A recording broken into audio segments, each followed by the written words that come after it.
पूर्व क्रमानुसार जब श्री विश्वामित्र जी महाराज ने राजा दशरथ से अपने ज्येष्ठ पुत्र श्री राम जी को मांगा तो राजा दशरथ जी मूर्छित होकर के गिर पड़े और जब वो वापस उठते हैं तो कहते हैं कि हे भगवान, राम में हमारे प्राण बसते हैं। हमारे को न स्त्री प्रिय है, न धन प्रिय है, न राज्य प्रिय है।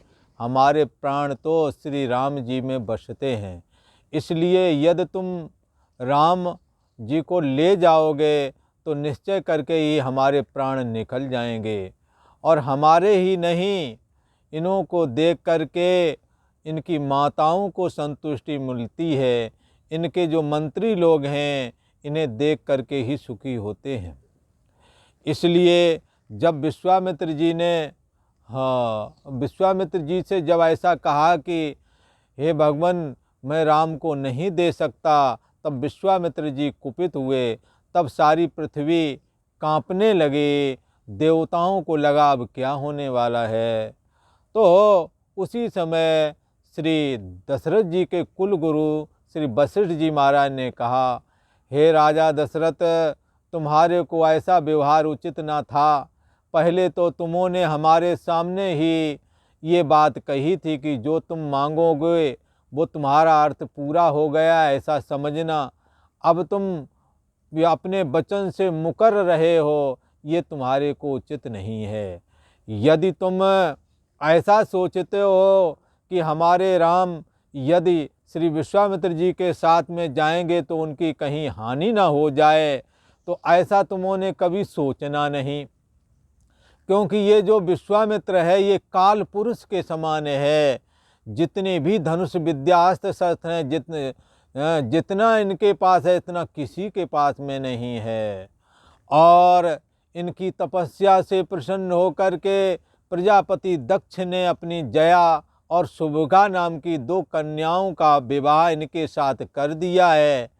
और जिनके जो कि इनके शरीर के अंदर अदृश्य रूप में सदा रहती हैं, जिन्होंने 500 पुत्रों को जन्म दिया है, जो अदृश्य रूप में विश्वामित्र के शरीर में विद्यमान हैं।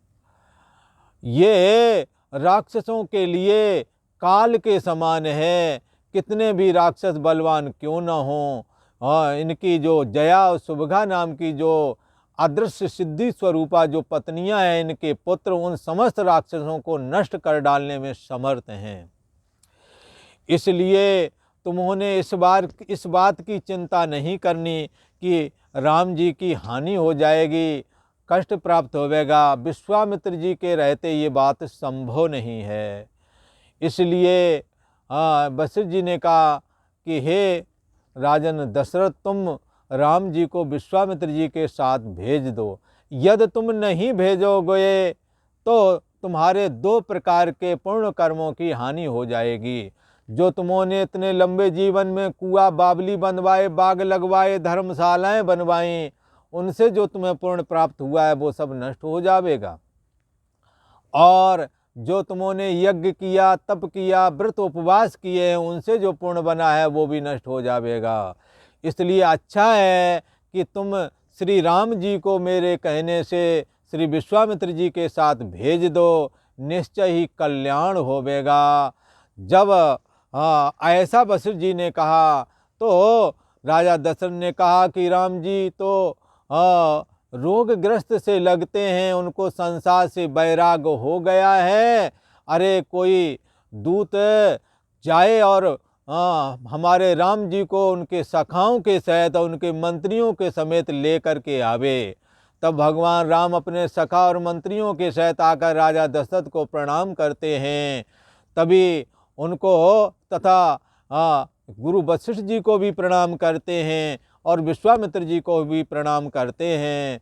तब विश्वामित्र जी ने राजा दशरथ को संबोधित करते हुए कहा, हे राजा दशरथ, तुम चिंता मत करो, तुम्हारे राम का रोग मैं समझ गया हूँ।